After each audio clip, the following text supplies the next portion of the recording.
देखो, अंतर्राष्ट्रीय व्यापार के पक्ष को बारे में देखना है तो उसमें क्या है, पहला परिमाण देखेंगे, दूसरा प्रखंडी संयोजन और तीसरा व्यापार की दिशा। ठीक है, तो परिमाण क्या होता है? किसी भी चीज़ का परिमाण का मतलब है कि वह कितनी मात्रा में है। तो मात्रा दो तरीके से नापी जा सकती है, या तो लंबाई में नापेंगे या तो तौल के नापेंगे। ठीक है, लेकिन व्यापार करते समय हो सकता है कि कुछ चीज़ें लंबाई में जा रही हों, कुछ चीज़ें तौल के जा रही हों, तौलने में भी कुछ किलोग्राम के रूप में जाएंगी, कुछ लीटर के रूप में जाएंगी। तो परिमाण निकालने के लिए हम क्या दूसरा तरीका अपना सकते हैं कि कितने रुपए का व्यापार हुआ। जैसे कपड़ा है, कपड़ा कितने में बिका, तेल है, तेल कितने में बिका, या कोई वस्तु तौल के बिकने वाली है, तौल के कितना में बिका। तो यानी कि जितने रुपए का व्यापार हुआ, ठीक है, जितने रुपए में इसको देख लेंगे या मुद्रा में देख लेंगे, रुपया है तो रुपया, डॉलर है तो डॉलर के रूप में देखेंगे, और इससे पता चलेगा कि व्यापार किसी देश का बढ़ रहा है या घट रहा है। ठीक है, जैसे 1 लाख करोड़ का व्यापार हुआ, अगले साल 1.5 लाख करोड़ का हो रहा है या 1.25 लाख करोड़ का हो रहा है, तो बढ़ रहा है घट रहा है, इसी परिमाण से पता चलता है। ठीक है, समझ में आया? परिमाण क्या है? परिमाण में व्यापार की गई वस्तुओं की मात्रा का ज्ञान किया जाता है, लेकिन मात्रा को तौल के रूप में ज्ञात करना बहुत कठिन है, क्योंकि भिन्न भिन्न तरह की वस्तुओं का व्यापार किया जाता है। जैसे सोना है, उसको तौल के बेचते हैं, हीरा है वो कैरेट में जाता है, पेट्रोलियम है वो लीटर में जाएगा, कपड़ा है वो मीटर में जाएगा। समझ में आ रहा है? तो उसकी जगह पे हम क्या करेंगे कि उसका मूल्य निकालेंगे और मूल्य के हिसाब से हम घोषित कर देंगे कि उसका परिमाण कितना है। ठीक है, समझ में आया? दूसरा देखो, प्रखंडी संयोजन क्या होता है कि किस किस तरह का व्यापार किया जा रहा है। ठीक है, मतलब कौन कौन से तत्वों का व्यापार हो रहा है। तो पहले जो व्यापार होता था उसमें प्राथमिक वस्तुओं की अधिकता होती थी। तो प्राथमिक वस्तुएं क्या है?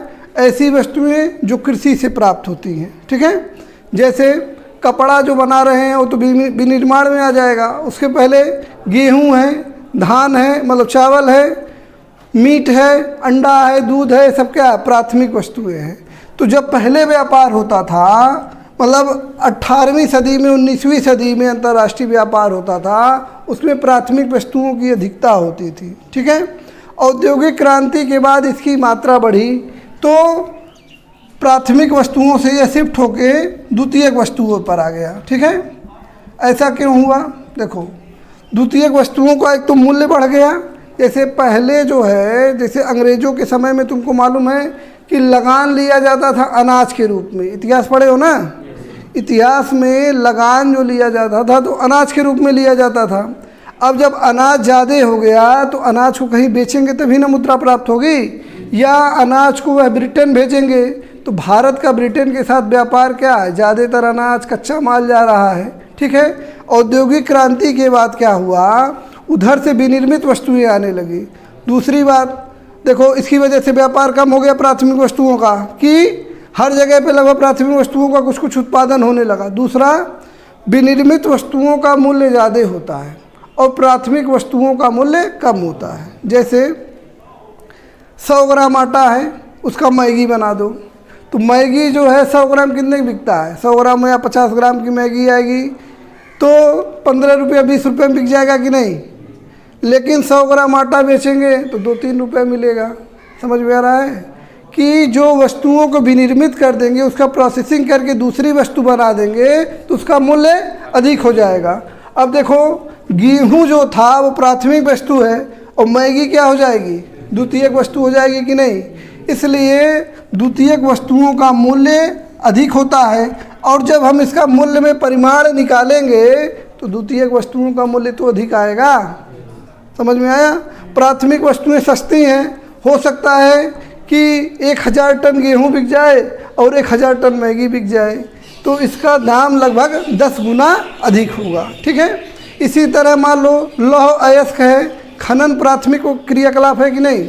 तो मान लो खनिज निकाले और खनिज भेज दिए व्यापार में, तो उसका मूल्य कम होगा। लेकिन अगर हम उससे इस्पात बना दिए, लोहा बना दिए, या लोहे की ही मशीन बना दिए, मान लो कोई मशीन बना दिए, तो हो सकता है जैसे तुम्हारी साइकिल है, साइकिल को अगर कबाड़ में बेचो तो कितना मिलेगा, 200, 300, 400 तौल के बिकेगा ना लोहा, 400, 500 जो भी मिलेगा।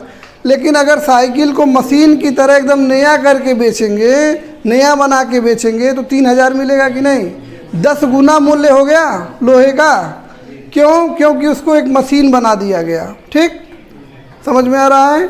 विनिर्मित वस्तुओं का मूल्य अधिक होता है, प्राथमिक वस्तुओं का मूल्य कम होता है। इसी कारण से इसका मूल्य बढ़ता जाता है। व्यापार की दिशा क्या होती है कि व्यापार कहाँ से किस तरफ हो रहा है। ठीक है, तो पहले जो होता था व्यापार प्राचीन काल और मध्यकाल में, प्राचीन व मध्यकाल में व्यापार कहाँ होता था, भारत से सामान बेचे जाते थे कहाँ, यूरोप में। ठीक है, भारत का कपड़ा पहले बहुत फेमस था। जब हाथ से बनता था कपड़ा तो भारत का कपड़ा बहुत अच्छा होता था। ठीक है, क्योंकि यहाँ की जलवायु में कपास अच्छा होता था और बुनकर बहुत अच्छे थे तो कपड़ा अच्छा होता था। पूरी दुनिया में भारत का कपड़ा फेमस था। ठीक है, लेकिन इसकी वजह से क्या हो रहा था कि अन्य देशों में कपड़ा व्यापार बहुत ज़्यादा फल फूल नहीं पा रहा था। जैसे इस समय देख लो, चीन का मोबाइल अच्छा है कि नहीं, है ना, चीन का मोबाइल अच्छा भी है, सस्ता भी है। ठीक, तो भारत में कोई कंपनी मोबाइल लगाएगी, मान लो टाटा का कोई मोबाइल आया है, उसमें फीचर नहीं रहेगा तो कौन लेगा। उपभोक्ता कभी देशभक्त नहीं होता कि हमारे देश का है तो इसी खरीदेंगे, उसको सस्ता चाहिए, बढ़िया चाहिए, चाहे भले दुश्मन देश से आ रहा हो, चीन से। ठीक है, ऐसे ही ना करते हैं हम लोग। तो ऐसे ही भारत का कपड़ा पूरे दुनिया में फेमस था। तो भारत का कपड़ा यूरोप के देशों में जाता था, अंग्रेज इसको उपयोग करते थे, या फिर जो महंगी वस्तुएं थी वो भारत से यूरोप की ओर जाती थी। ठीक, लेकिन जब औद्योगिक क्रांति आया और भारत पर जब अंग्रेज़ों का कब्जा हो गया तो यूरोप से क्या होता था, जो सामान आता था उस पर कोई टैक्स नहीं लगेगा। अब मान लो भारत का कोई कपड़ा है 10 रुपये में जा रहा है तो इस पर यूरोप वाले 40 रुपये टैक्स लगा देते थे कि यूरोप में अब आएगा तो 50 रुपये में बिकेगा। ठीक है, और ये जब अपना कपड़ा बेचते थे तो ये 20 रुपये का होता था, इस पर कोई टैक्स नहीं लगाते थे। ठीक है, और ये यहाँ पर बहुत तेज़ी से सामान लाते थे। ये 20 रुपये ना होकर के जब औद्योगिक क्रांति आ गई तो बहुत सस्ता हो गया कपड़ा। जो भारत में कपड़ा जितने का बनता है, जैसे 10 रुपये का कपड़ा है तो ये 8 ही रुपये में बनाने लगे।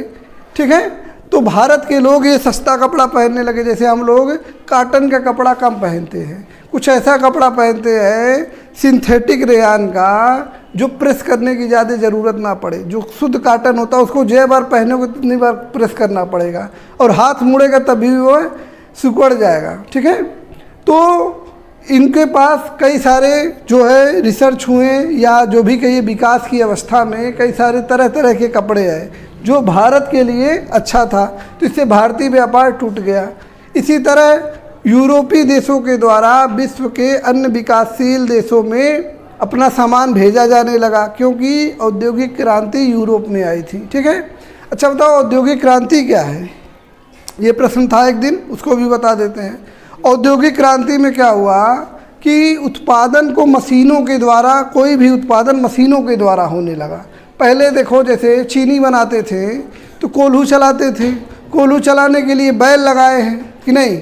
अब उसकी जगह कोई इंजन लगा दिया जाए, चाहे वो भाप से चले, चाहे पेट्रोल से चले, चाहे कोयला से चले, या कोई भी ऐसा इंजन या मशीन लगा दिया जाए जिससे वह कार्य करने लगे तो वह उद्योग का रूप ले लेता है या मशीनीकरण हो गया उसका। ठीक है, तो औद्योगिक क्रांति क्या थी, उद्योगों का बहुत तेज़ी से बढ़ना या उद्योगों के द्वारा बहुत तेज़ी से सामानों को निर्मित करना, उसी को औद्योगिक क्रांति कहते हैं। क्रांति क्या होती है, क्रांति का मतलब है व्यवस्था में अचानक बहुत तेज परिवर्तन। तो उद्योगों के द्वारा जल्दी जल्दी वस्त्र बनाया जाने लगा क्योंकि भाप इंजन की खोज हो चुकी थी, तो उसकी वजह से जो क्रांति आई या परिवर्तन आया उसी को औद्योगिक क्रांति कहते हैं। तो इसमें देखो व्यापार की दिशा में क्या होगा कि पहले व्यापार की दिशा भारत से यूरोप की थी, अब यूरोप से ज़्यादातर सामान भारत में आने लगा 19वीं शताब्दी के आसपास। ठीक है, इसी तरह यूरोपीय देशों से चीन में सामान जाता था, लेकिन अब देखो दिशा धीरे धीरे बदल रही है।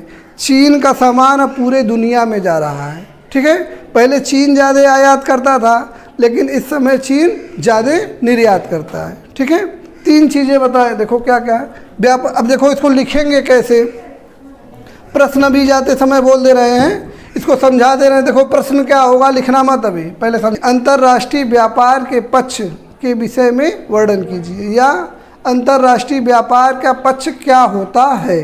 ठीक है, तो प्रश्न वही लिखे, मतलब उसको शॉर्ट में लिख देंगे कि अंतर्राष्ट्रीय व्यापार के पक्ष निम्न है। यही वाला डायग्राम बना लेंगे। अंतर्राष्ट्रीय व्यापार के पक्ष 3 भागों में बांट देना, इसको बढ़िया से घेर लेना। ठीक है, अब क्या करना है, इसमें से पहला लिखना है, हेडिंग बनाना है परिमाण। ठीक है, परिमाण क्या होता है उसके बारे में लिख देना है। तो क्या लिखेंगे, अंतर्राष्ट्रीय व्यापार के संदर्भ में वस्तुओं को मूल्य के संदर्भ में मापा जाता है, और इसके परिमाण का ज्ञान वस्तुओं के मतलब कितनी मात्रा में एक देश द्वारा वस्तुओं का निर्यात एवं आयात किया गया, इसी को व्यापार का परिमाण कहते हैं। ठीक है, समझ में आया। अब देखो प्रखंडी संयोजन, तो इसमें क्या रहेगा, इसमें वही बताए हैं कि वस्तुओं का किस प्रकार से प्राथमिक वस्तुओं से द्वितीयक वस्तुओं में और द्वितीयक वस्तुओं के साथ तृतीयक वस्तुओं का व्यापार शुरू हुआ। अभी सेवा का भी व्यापार शुरू हो गया है। ठीक है, मतलब सर्विस का, जैसे मान लो कोई सर्विस सेंटर अमेरिका में है या अमेरिका के किसी फ़ोन का सर्विस सेंटर इंडिया में है, तो सर्विस का भी व्यापार हो गया कि नहीं, अंतर्राष्ट्रीय व्यापार।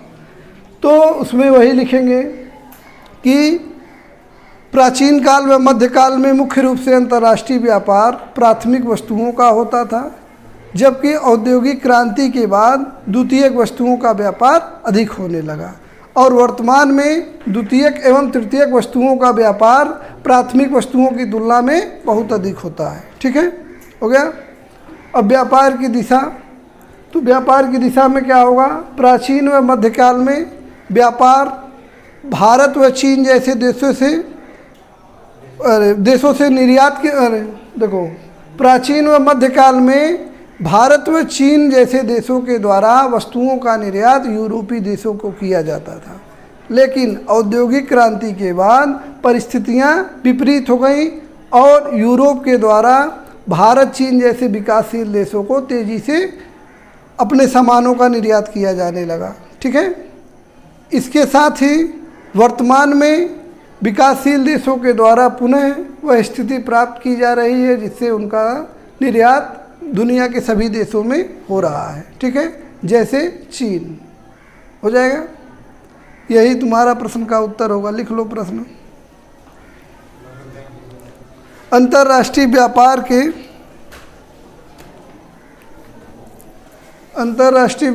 के संदर्भ में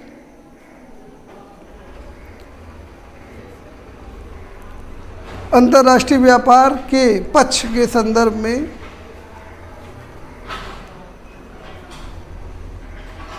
संक्षिप्त व्याख्या कीजिए। संक्षिप्त व्याख्या कीजिए। ठीक है, ये डायग्राम वगैरह बना के लाना, इससे बनाने से क्या होता है कि नंबर बढ़ने की संभावना हो जाती है। ठीक है।